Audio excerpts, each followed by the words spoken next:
Hello everyone, स्वागत है आप सभी का डांगी एकेडमी पर। सो फ्रेंड्स, बहुत इंपॉर्टेंट टॉपिक हम आज के इस वीडियो में डिस्कस करने वाले हैं क्योंकि करंट का टॉपिक है। जैसा कि आपने भी न्यूज़ में सुन रहे होंगे, बजट काफ़ी इंपॉर्टेंट टॉपिक है ये। तो पूरा हम इसका पूरा इनिशियल टॉपिक से इसको देखेंगे, कब से फर्स्ट टाइम बजट स्टार्ट हुआ, अभी तक इसमें क्या क्या चेंजेस हुए हैं और इसको बनाने से पहले क्या क्या प्रिपरेशन की जाती है, और 2023 में जो बजट लाया गया है उसके इम्पॉर्टेंट पॉइंट कौन से हैं, कौन कौन से सेक्टर्स को अफेक्ट करेगा, और जो 2022 वाला बजट था उससे और 2023 वाले बजट को कंपेयर करके ये भी देखेंगे कि दोनों में आखिर डिफरेंस क्या है, क्या चीज़ें चेंज की गई है, और कौन सी क्लास यानी कौन से वर्ग को, middle class, higher class, lower class, किस कैटेगरी को 2023 के बजट से ज़्यादा बेनिफिट्स मिला है। ये सारी चीज़ें डिस्कस करेंगे और सारी चीज़ों की मैं पीडीएफ भी आपको प्रोवाइड करवाऊंगी। सो दांगी एकेडमी पर आपको पीडीएफ मिल जाएगी। सो टेलीग्राम का लिंक भी आपको डिस्क्रिप्शन में मिल जाएगा, तो उसके थ्रू आप इसे ज्वाइन कर सकते हैं। और कोई टॉपिक जिसे आपका वीडियो चाहते हैं, जिस भी टॉपिक का, तो कमेंट कर सकते हैं ताकि आपके बेनिफिट के लिए आपको उससे हेल्प हो सके, वो सारी चीज़ें मैं आपको प्रोवाइड करवा पाऊँ। और फ्रेंड्स, एक एक वीडियो को बनाने में बहुत मेहनत लगती है। यदि आपको वीडियो अच्छा लगता है तो इसे लाइक कर दीजिए, शेयर कर दीजिए और कमेंट कर ही सकते हैं आप। सो स्टार्ट करते हैं कि क्या है बजट।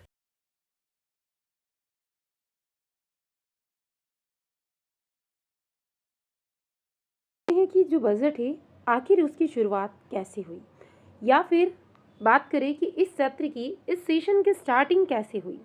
तो सबसे पहले राष्ट्रपति द्रौपदी मुर्मू जी ने अभिभाषण से इसकी स्टार्टिंग की, यानी उन्होंने अपना अभिभाषण दिया।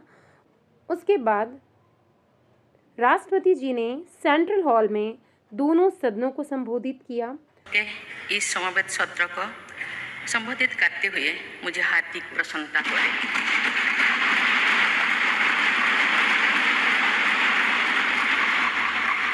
कुछ ही महीने पहले देश ने अपनी आज़ादी के 75 वर्ष पूरी करके आज़ादी के अमृत काल में प्रवेश किया है। आज़ादी के इस अमृत काल में हजारों वर्षों के गौरवशाली अतीत का गौरव जुड़ा है। भारतीय स्वतंत्रता संग्राम की प्रेरणाएं जुड़ी है और भारत के स्वर्णिम भविष्य के संकल्प जुड़ी है। अपने इस अभिभाषण में सबसे पहले जो गवर्नमेंट की अचीवमेंट थे पूरे अभी तक के, पूरे इस ईयर की, उनकी क्या क्या उपलब्धियां थी, उनके बारे में डिस्कस किया। साथ साथ उन्होंने ये भी बताया कि कैसे सर्जिकल स्ट्राइक हुई, आर्टिकल 370 के बारे में बताया, उसको कैसे निष्प्रभावी किया गया। इसके साथ उन्होंने अयोध्या में श्री राम मंदिर के निर्माण, राजपथ का नाम अब कर्तव्य पथ कर दिया गया है, इसके बारे में डिस्कस किया। साथ ही 1 बजे के समथिंग 2023 और 24 का जो आर्थिक सर्वे है इसे पेश किया गया। इस वीडियो में हम ये भी जानेंगे कि आर्थिक सर्वे रिपोर्ट होती क्या है, कैसे इसे बनाया जाता है और इसके पद पर अभी कौन विराजमान है। तो सबसे पहले जो आर्थिक सर्वे है उसको हम देखते हैं। जनरली आर्थिक सर्वे क्या होता है कि जो पिछले साल की अर्थव्यवस्था है, आर्थिक सर्वे का मतलब यही होता है कि आपकी अर्थव्यवस्था के बारे में डिस्कस करना। फॉर एग्जाम्पल के लिए हम अपने घर का ही एग्जाम्पल ले लेते हैं कि जब हम हमारे घर का बजट बनाते हैं या कोई चीज़ हमें परचेस करनी होती है या हमारी सैलरी जब आती है तो हम उसको पूरे मंथ के लिए कैसे डिवाइड करते हैं, उसी को कहा जाता है बजट।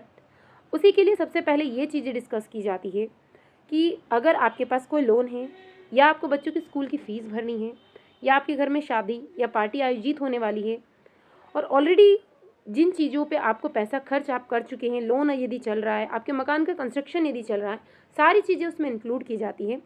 तो आप पिछले साल का सबसे पहले ब्यौरा निकालेंगे या पिछली चीज़ों का ब्यौरा निकालेंगे कि पिछले मंथ हमारी रसोई गैस पर इतना खर्च हुआ, इस महीने इतना खर्च हो सकता है। हमारे पास में यदि 10,000 सैलरी है तो इस 10,000 अमाउंट को हम कहाँ कहाँ कैसे कैसे लगा सकते हैं, कहाँ से हम अपनी इनकम सोर्स को बढ़ा सकते हैं, कहाँ से पैसे को बचा सकते हैं, और कहाँ पर किस टाइप से इन्वेस्टमेंट कर सकते हैं। यही चीज़ें कहलाती हैं बजट। तो सबसे पहले जो पिछले साल की अर्थव्यवस्था है, यानी देश में कितना आयात हुआ, कितना निर्यात हुआ, कहाँ से कितना टैक्स मिला, किन चीज़ों पर सब्सिडी दी गई, कहाँ पर कितना खर्च किया गया, कौन कौन सी योजनाएं लागू की गई, कितने सड़क, कितने रेलवे ट्रैक, या जो भी चीज़ें होती हैं, कितने डैम्स, इन चीज़ों का फॉर्मेशन किया गया, कितने अस्पतालों का निर्माण किया गया, उन पर कितना खर्च हुआ, इन चीज़ों को सबसे पहले एक लिस्ट बनाई जाती है। उसके बाद आने वाले साल में यानी जो साल अब स्टार्ट होने वाला है उसके साल उन सारी चीज़ों को सबसे पहले पिछले साल का, क्योंकि हमारे पास में बजट होता है, सारी चीज़ों की पूरी फाइल होती है कि कहाँ कितना खर्च हुआ है, कितना बजट हमने लाया था। सपोज़ कीजिए कि 3 लाख हमने इन्वेस्टमेंट करने की प्लानिंग की और या तो हो सकता है कि 20,000 अबाउ चला गया हो या 20,000 कम हो चुका हो, ऊपर या नीचे होता है, तो हम अप्रोक्सीमेट चीज़ें निकालते हैं, यानी लगभग अनुमान लगाया जाता है। तो सेम उसी को आधार रखकर नेक्स्ट ईयर की प्लानिंग की जाती है कि नेक्स्ट ईयर हमें इस सेक्टर से इतना बेनिफिट मिल सकता है, इतना टैक्स मिल सकता है, हम इन योजनाओं पर इतना खर्च कर सकते हैं जिससे हमारे देश की विकास दर और बढ़ जाए। यही चीज़ें कहलाती हैं बजट के अंदर, यही चीज़ें आती हैं, या इसी को कहा जाता है आर्थिक सर्वे, यानी पूरी चीज़ों का सर्वे किया जाता है और उसके बाद एक रिपोर्ट तैयार की जाती है। आखिर बात करें ये सर्वे क्यों इम्पॉर्टेंट है, इसकी ज़रूरत क्या है, ये सर्वे कौन तैयार करता है, तो सबसे इम्पॉर्टेंट फैक्टर कि ये ज़रूरी क्यों है। ये ज़रूरी इसीलिए है जैसे हम हमारे घर का बजट तैयार करते हैं और उसी के अकॉर्डिंग हम खर्च की प्लानिंग भी करते हैं। कोई भी व्यक्ति, कोई भी पर्सन अपनी आय से यदि अधिक खर्च करेगा तो वो उसकी प्रोग्रेस होना ना के बराबर, इम्पॉसिबल है उसकी प्रोग्रेस, तो वो उसी के अकॉर्डिंग अपने खर्च को नियत करता है। तो बजट भी इसीलिए इम्पॉर्टेंट है कि हमारे देश में कितना रेवेन्यू जनरेट होता है, कितनी आय देश को मिलती है, उसी के अकॉर्डिंग योजनाएं हैं, यानी देश में किस योजना पर कितना खर्च करना है वो चीज़ें तैयार की जाती है, इसीलिए इसकी इम्पॉर्टेंस है। ये कौन तैयार करता है, DEA यानी डिपार्टमेंट ऑफ इकोनॉमिक अफेयर्स, उसी का एक पार्ट है, उसके द्वारा ही ये सर्वे तैयार किया जाता है और फिर पूरी रिपोर्ट इसकी बनाई जाती है। अभी इस पद पर हैं V अनंत नागेश्वर। इन चीज़ों को आप चाहें तो नोट कर सकते हैं। नाम पूछा जा सकता है कि इस डिपार्टमेंट पे जो आर्थिक सर्वे की रिपोर्ट तैयार की जाती है, यानी इनके पद पर अभी कौन विराजमान है, तो V अनंत नागेश्वर जी। सबसे पहले ये कब पेश किया गया था, तो सबसे पहले पेश किया गया था 1951 में से पेश किया गया था और 1964 तक आर्थिक सर्वे और बजट दोनों ही साथ साथ पेश किए जाते थे। उसके बाद इसे 1964 के बाद में इसे एक दिन पहले पेश किया जाने लगा, यानी बजट के एक दिन पहले आर्थिक सर्वे को पेश किया जाता है और उसके बाद में बजट पेश किया जाता है। बात करते हैं यदि 2010 से 11 तक, तो ये पहले एक ही पार्ट में हुआ करता था, यानी एक पार्ट में ही पूरी रिपोर्ट हुआ करती थी, लेकिन 2011 से 2020 तक इसे 2 पार्ट्स में डिस्कस किया जाने लगा या पेश किया जाने लगा। उसके बाद 2021-22 से फिर से इसे एक पार्ट में ही पेश किया जाता है। इस पूरे बजट में हम ये देखेंगे कि क्या इस बजट की खास चीज़ें हैं, सारी वो डिस्कस करेंगे। क्या चीज़ें में रेट इंक्रीज़ हुआ है, किन चीज़ों में रेट डिक्रीज़ हुआ है, ये सारी चीज़ों पर बात करेंगे।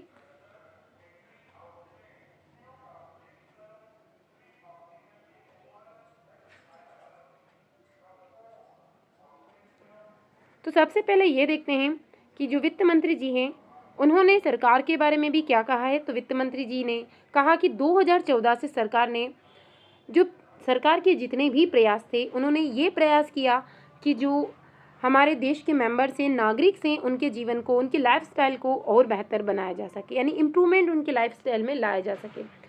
तो प्रति व्यक्ति आय जो है वो भी डबल हो चुकी है, 2 गुनी से भी बढ़कर 1.97 लाख रुपीस हो गई है और 9 सालों में इंडिया की पूरी इकोनॉमिक डेवलपमेंट या भारतीय अर्थव्यवस्था के आकार में 10वें से 5वें स्थान पर पहुंच गई, यानी इसकी जो रैंकिंग थी वो 10 से 5वें पॉइंट्स पे आ गई है, 5th पॉइंट पर आ चुकी है, यानी रैंकिंग में 5 पॉइंट्स का इम्प्रूवमेंट हुआ है। उसके साथ साथ वित्त मंत्री जी ने घोषणा की कि युवा उद्यमियों द्वारा कृषि स्टार्टअप को प्रोत्साहित करने के लिए कृषि कोर्स बनाया जाए, वहीं पर्यटन को बढ़ावा देने के लिए मिशन मोड पर काम किया जाएगा। वो चाहते हैं कि पर्यटन बढ़े, ज़्यादा से ज़्यादा टूरिज़्म इंक्रीज़ हो।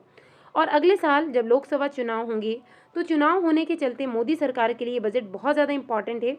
आम चुनाव से पहले मोदी सरकार का ये आखिरी पूर्ण बजट होने के चलते लोगों को, कॉरपोरेट सेक्टर को भी इससे बड़ी उम्मीदें थी।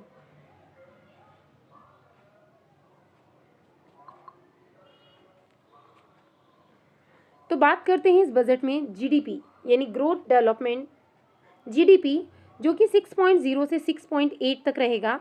ये जो प्लानिंग की गई है यानी जीडीपी को इंक्रीज करने की बात की गई है, इसको हिंदी में कहा जाता है सकल घरेलू उत्पाद। विकास दर 2022 और 23 में 7% होगी, यानी अर्थव्यवस्था इकोनॉमिक डेवलपमेंट में इंक्रीमेंट होगा। पिछले साल ये 8.7% थी। शहरी और ग्रामीण जो लेबर मार्केट है, ये माना जा रहा है कि अब वो उनकी मुश्किलों से बाहर आ चुका है। यानी जो कोरोना का जो टाइम था उसमें जितनी ज़्यादा प्रॉब्लम क्रिएट हुई थी, लगभग अब वो ना के बराबर है। यानी कोरोना से पहले का जो टाइम था, अब वैसी ही सिचुएशन अगेन क्रिएट हो चुकी है।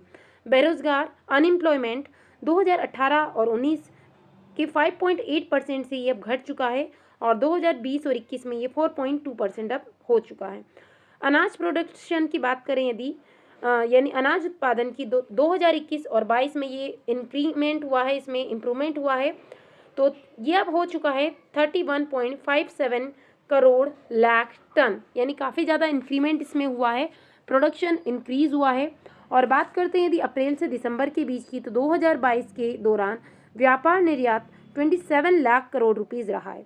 इलेक्ट्रॉनिक्स की यदि बात की जाए तो भारत ने वित्त वर्ष 2022 और 23 में 94,94,000 करोड़ रुपए का इलेक्ट्रॉनिक्स गुड्स एक्सपोर्ट किया था, निर्यात किया था। सड़कें या रोड्स 2016 में 6,061 किलोमीटर की तुलना में वित्त वर्ष इस साल 2022 में 10,457 किलोमीटर नेशनल हाईवे राष्ट्रीय राजमार्गों या सड़कों का निर्माण या फॉर्मेशन किया गया। महंगाई तो आरबीआई के अकॉर्डिंग 2022 और 23 से ये 6.8% था, जबकि 2022 में 7.8% महंगाई थी। मुद्रा भंडार दिसंबर 2022 तक 46,63,000 करोड़ रुपए था, जो कि नवंबर 2022 विश्व में छठा सबसे बड़ा विदेशी मुद्रा भंडार धारक भारत बन चुका है। बजट 2023, इसमें ये चीज़ें देखते हैं कि कौन सी चीज़ सस्ती हुई और कौन सी चीज़ महंगी हुई। तो वित्त मंत्री निर्मला सीतारमण जी ने बुधवार को बजट में ये बताया कि अब 7 लाख रुपए तक की सालाना आय पर कोई भी टैक्स नहीं लगेगा, यानी कि अब जो टैक्स का क्राइटेरिया है उसे इंक्रीज़ कर दिया गया है। इसके साथ साथ खिलौने, साइकिल, ऑटोमोबाइल, इलेक्ट्रॉनिक वाहन, मोबाइल फ़ोन सस्ते होंगे, जबकि सिगरेट महंगी होगी। सोना, प्लेटिनम यानी जो इंपोर्ट की जाती है बाहर विदेशों से आने वाली चीज़ें महंगी होंगी, और भारत में बनने वाले खिलौने या भारत में बनने वाली प्रोडक्ट भारत में फॉर्मेशन, जिन चीज़ों का फॉर्मेशन इंडिया में होगा वो चीज़ें सभी सस्ती होंगी। तो मैंने ये एक शॉर्ट वीडियो आपके लिए क्रिएट किया था बजट से रिलेटेड। कोई डाउट है तो आप कमेंट कर सकते हैं। Thank you.